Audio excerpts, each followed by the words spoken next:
Hello and welcome back to the podcast. I'm your host, Joe Love, here with the AEW Collision review for September 16, 2023. It was a solid show, not too much to go over, other than solid tag team match between Bryan, Danielson, Big Bill, and Ricky Starks and, Claudio and Castagnoli.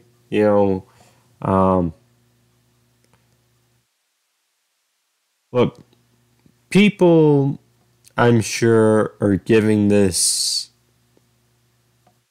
collision a strange, the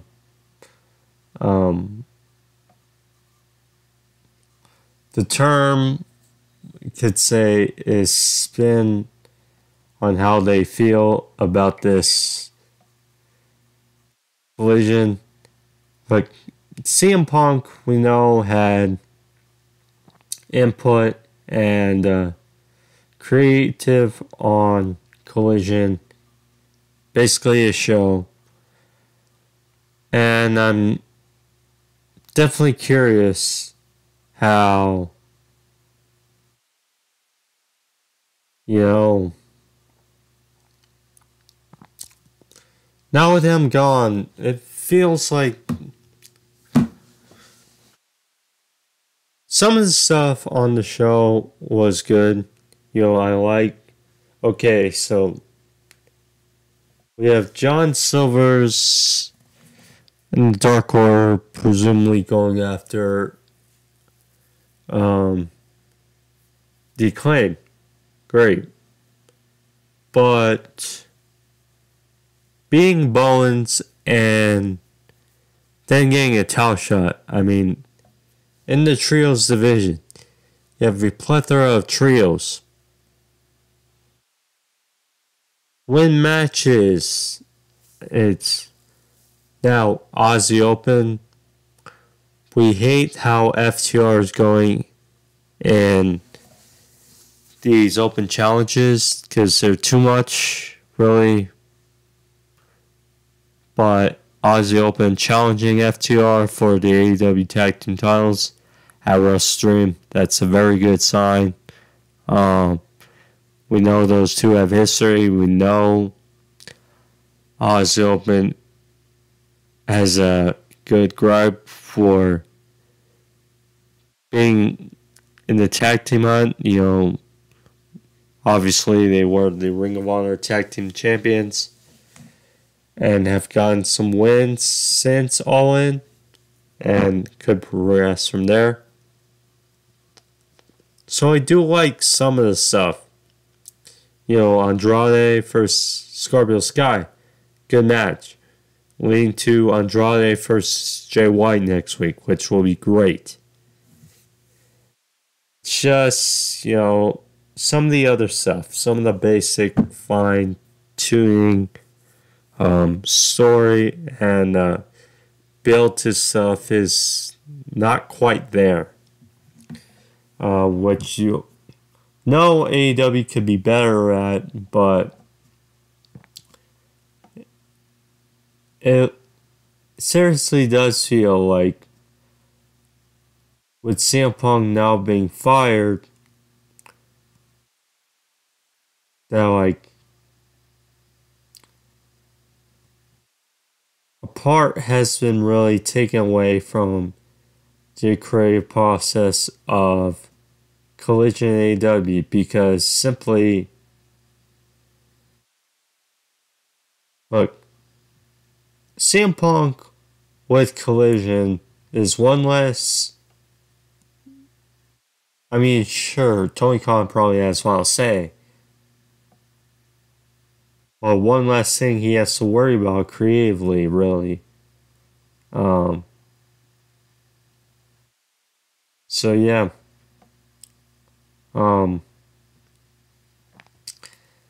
Yeah, we'll see where it goes from here. Like I said, good stuff. I like. There was something about Tony Khan and perhaps pay-per-views could progress starting next year. We know Warner Brothers wants it. We know Wrestledream. So we got based on this year. So we have Revolution. We had Double or Nothing, Forbidden Door, All In, All Out. So that's 5. Wrestledream in October, and then we're gonna have Full Gear. So automatically that's 7. Who's to say they don't have more? But I mean, look, I get the pros and cons. Look, WWE started out, a couple pay-per-views. The original 4, Survivor Series, Royal Rumble, SummerSlam, and WrestleMania. But then they, of course, add more. And they're basically pay-per-views every month. We know how people complain about, the build towards pay-per-views, and perhaps even though Tony Khan announced he's going to pay less attention to online criticism or feedback based on build and stuff, because the pay-per-views will be good. Even though that's a stupid, silly statement, reality is there's dead periods with only 4 pay-per-views at least per year. So if happening monthly, if at least maybe 6 to 8, panned out, because having All In and All Out crunch sucked and kind of felt deflating for a fan. Or felt a bit much burnout, you could say. Now, of course, they're building for Wrestledream and Grand Slam in a great way, but Grand Slam is not really pay-per-view. And they need tickets, so it is what it is. Anyways, those are my thoughts. With that out of the way, let's get into the review. Not worry about too much, so thank you guys for joining me. Like or subscribe is there. Subscribe if you're new. Find all videos on the channel. I did my AEW Dynamite review the other day, so click on that as well. Yeah, Grand Slam, fun stuff. I also did a short on quick review thoughts on AEW as a whole last week. My quick thoughts on Jade Cargill's situation, so you can look at that as well. I'm starting to do shorts. Still learning, but we'll look to do a couple shorts throughout the week to at least get things going. Anyways, thank you guys, and let's get into the review. So, Collision started out with a good 6.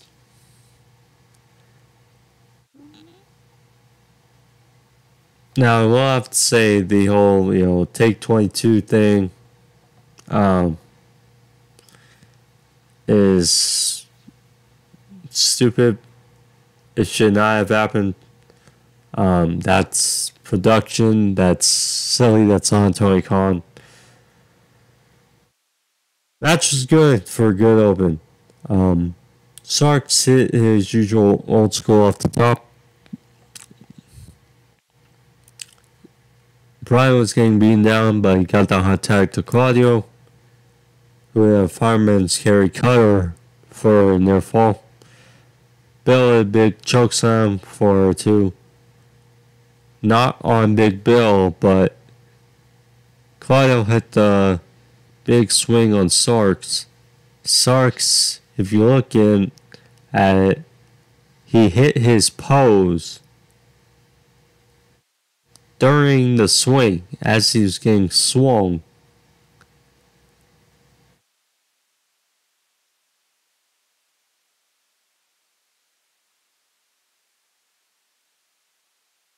So, I mean, yeah, it was great. So, in the end, he got a near fall of it.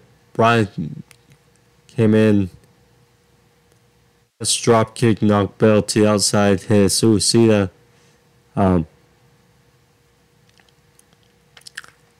Sark hit counter DT on Claudio for a near fall. Claudio then hit a big uppercut. Sark's got a roll up for near fall on Bryan, following a spear.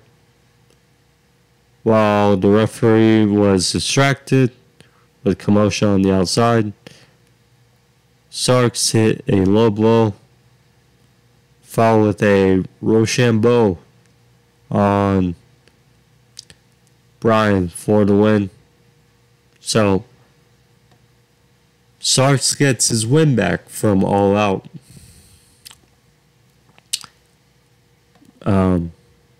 Not totally clean though. Got used a low blow in the fashion. Actually, later in the show, he challenged Bryan for a Texas death match next week. So, looking forward to that.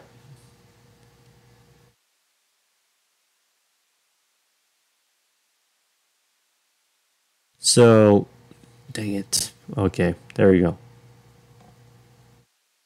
So, the Mogul Embassy, or actually, yeah, the Elite challenge Mogul Embassy for the Ring of Honor Trios titles next week at Grand Slam, and Mogul MC obliged as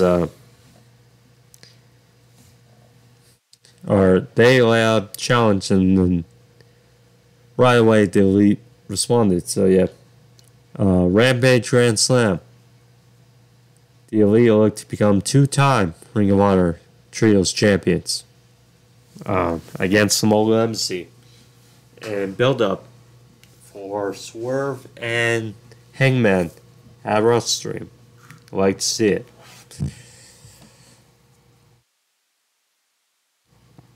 Keith Lee.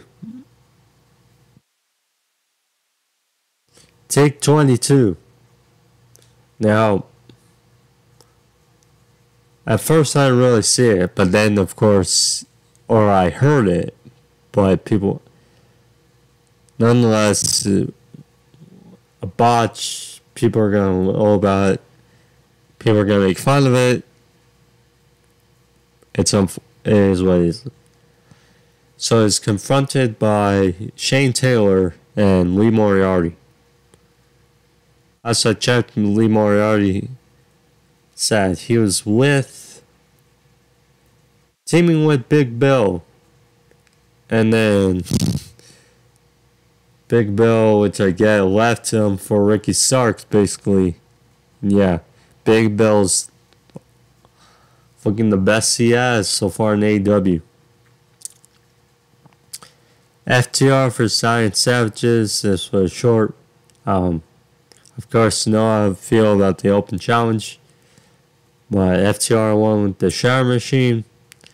Superplex Rock Splash combination for the win. Afterwards, the Workhorsemen came out to chants of "Who are you? Who are you?" That shows you how pretty much what fans think of these open challenges. Yeah. John Silver's for Sandy Bowens. This was nice. Like I said, it seems like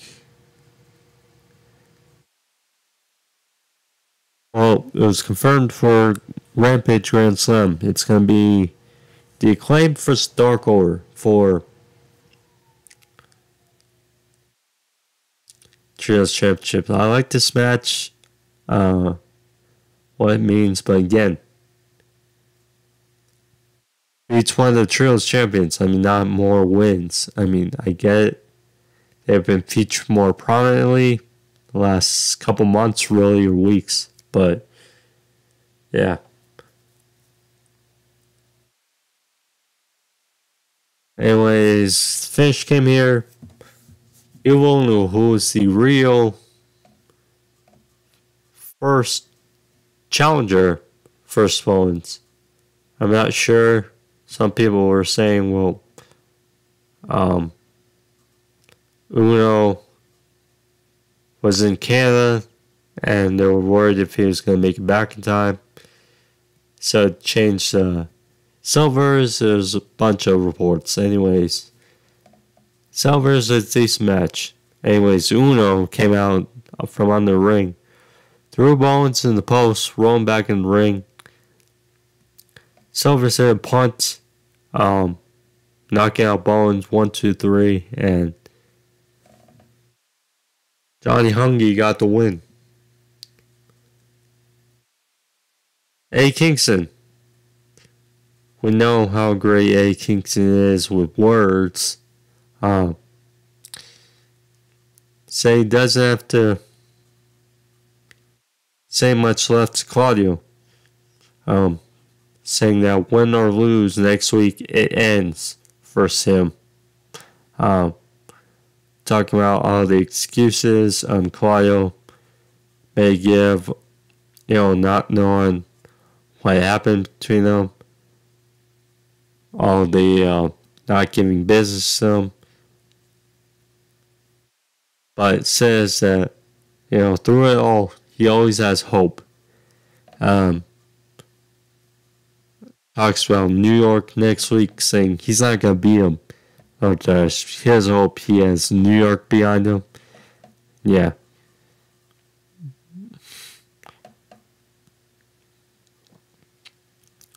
Hook and Orange Cassidy backstage,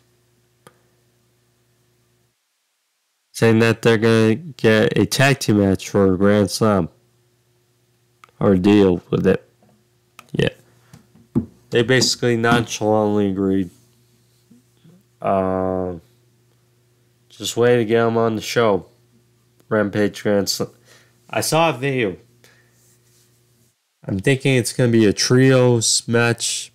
Menard and Parker and Anna Jay versus them and Kris Statlander. And I saw the video. I was like, Hook is a strong man. Because Kris Statlander didn't touch you like that. Just touch your arm like that. I think pretty much anyone else would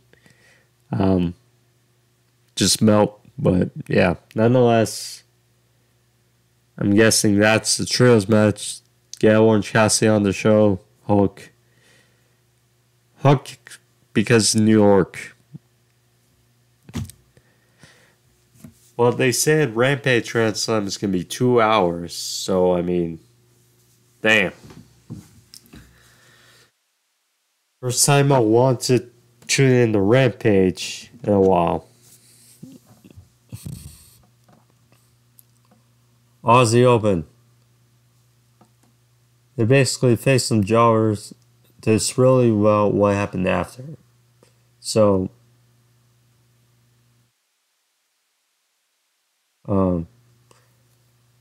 Mark Davis talked about FTR, you paying attention.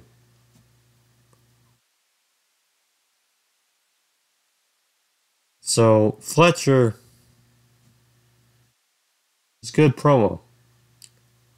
I will say he sounds much higher than I thought he would sound. But so Fletcher said, great little win they had earlier. 2-3-ish minutes, but on Rampage they had a win that was under 1 minute, and they think they did faster. Think probably. Anyways, so they said FTR talks about all the championships they've won, and that Aussie Open, Ring of Honor Tag Team titles as well as IWGP Tag Team titles. They've won both those. Saying that they're doing these open challenges. Go on with them. They don't care, but they're calling their shot. October 1st, Wrestledream. 1 year to the day they last faced. It's not just 1 year to Antonio Inoki's death, but 1 year to the day they've wrestled. So they claimed AEW Tag Team titles or not, which it was on the graphic, and I'm pretty sure it's going to be for Tag Team titles FTR versus Aussie Open.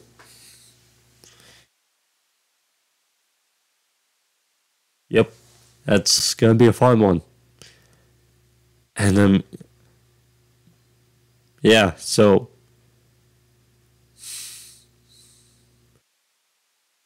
FTR, they got into a rough start with their top run. It's like Double or Nothing facing off against Jared Lethal. But then, progressing. It's like, the matches with World Cup Gold, those were great. All In versus the Bucks, that was very fun. Now, Wrestledream, Aussie Open.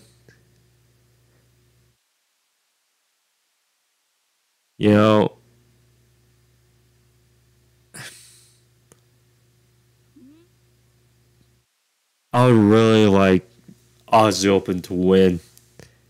Really just because if it's gotten to the point of open challenges, maybe Tony Khan's, in his mind done what he can do with, FTR in their reign. I mean, they have him since March? And now it's September, and it will be October. So it's time. It's just the thing is, you hope that if they win them, or not, they need to. Kris Statlander is doing open challenges. International titles doing open challenges. Tag team titles, open challenges. You need to build story around your champions. So, regardless of the decision, it's a good match. It looks to be in the right direction. Back an actual story for the tag team division. Because we know how good the teams are. We'll see. We had a little sit down with Toni Storm. She was with RJ City.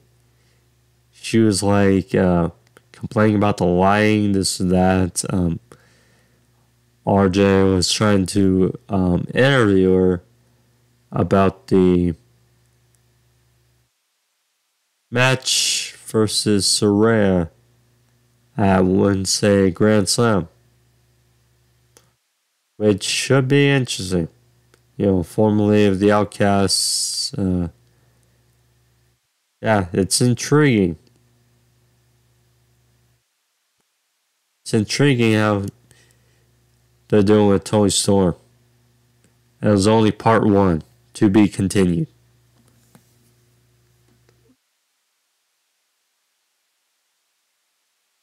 Scorpio Sky for Andrade El Idolo. Both their returns. First, I've seen Andrade wrestle since the ladder match was great. Scorpio Sky, first time he wrestled against Action Andrade, I think last they say he was injured. This match here, both can go. Scorpio had the offense for a while. Hit Tope over top. And got a roll up for a near fall. Andrade was targeting the knee of Sky. He managed a drop kick to the knee. Followed the figure 8 in honor of it. Charlotte Flair. So I guess those wondering if they're broken up, I don't think you would be doing that if they were broken up. Just a thought.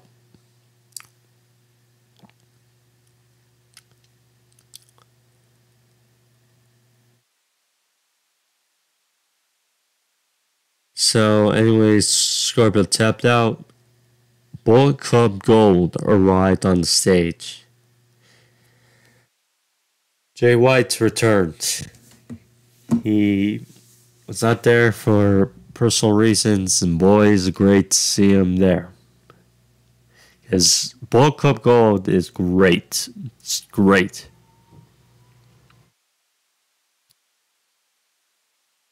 So White talked about Andrade watching his boys last week.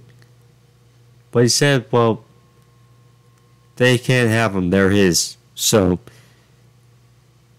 he figured he wants a Jay White spotlight. Switchblade spotlight. Because it's still his era. So he said, here's what I'm going to do. Saying next week, grant you his wish. Next week, it'll be Jay White for Andrade El Idolo for Collision. It's going to be a fantastic match. Fantastic. Bullet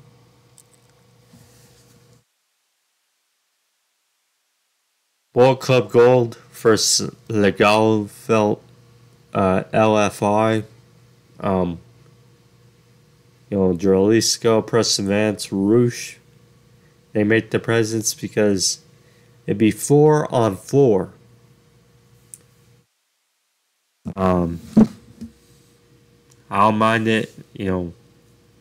Jay White versus Roosh. Juice versus Roosh. Juice versus Andrade. Some fun action. I wouldn't mind it. And people still are probably feeling, well, Jay White's buried. Jay White slowly but surely will be a champion. They're called Bullet Club Gold for a reason. They're going to get gold. So we'll see. Shibata announced message that he will be at Wrestledream. Where and how, we'll see, but okay. Against who is the question. Ring of Honor is what it is. We got the Hardys versus the Righteous. I tell you, the Righteous, first time I saw him was at Death Before Dishonor. And they were, or Supercard, either way. I saw him last year, and I thought they had something. Decent look, kind of an eerie music.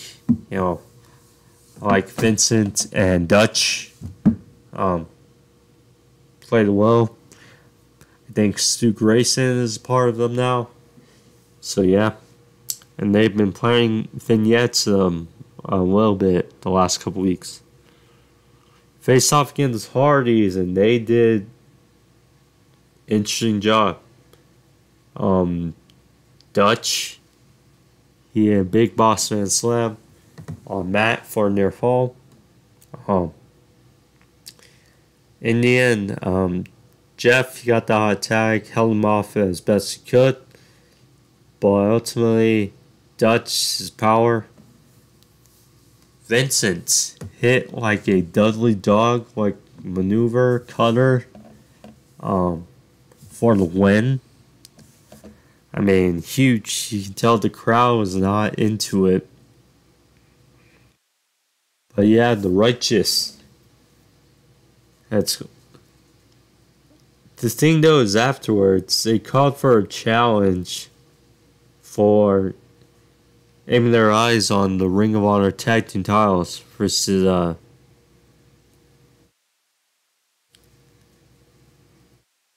MJF and Adam Cole. I mean,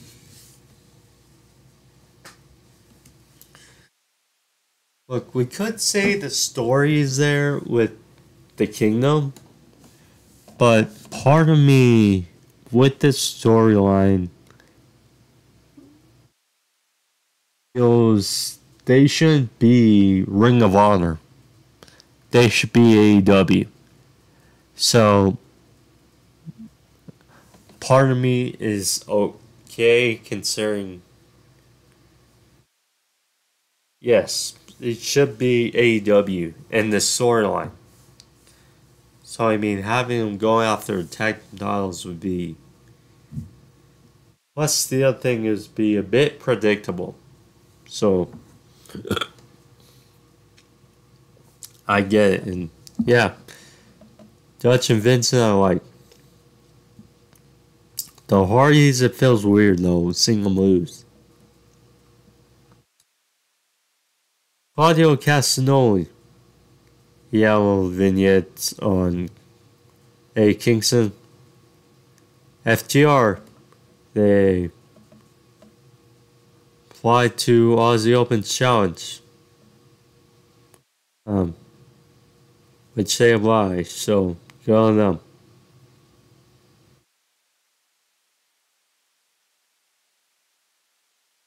Ricky Starks, who's backstage Big Will. Apparently I'm guessing they poked fun at it. As Big Bill told the guy he was in the spot. Or, yeah. Anyways,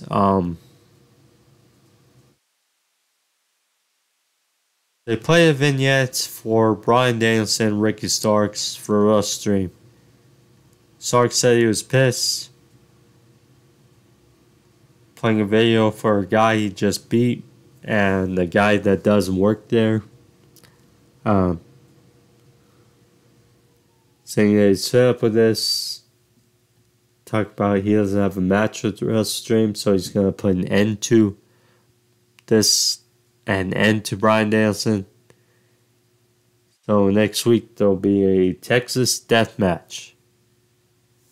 Ricky Starks versus Bryan Danielson. Good stuff. Main event for the TBS title. Britt Baker versus Kris Statlander. Yeah. Decent match here. Like it was said about the belt, Britt called out for the match last night on Rampage. And all of a sudden we get this match here. So, I mean,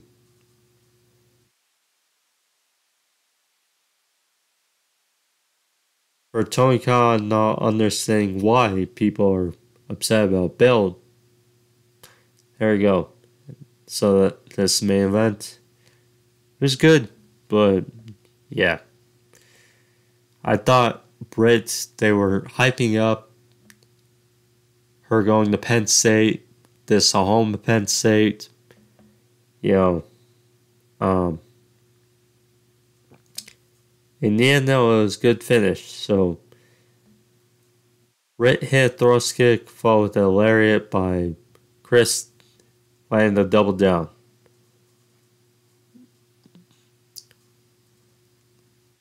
Britt got the advantage, hit Pittsburgh Sunrise, followed a butterfly buster, pretty much, followed a curb stomp for 2. Finally, after a head scissors, Britt managed to walk on like a abdominal stretch into the lockjaw. We thought it was it. It was in on Kris, but somehow Kris fought off, and she used Britt's momentum against her and set her on her shoulders 1, 2, 3. And Kris Statlander retains against Britt Baker. So there we go. Good match, good main event. Like I said, it is what it is, sadly, I guess. But yeah, some good stuff on Collision. We'll see how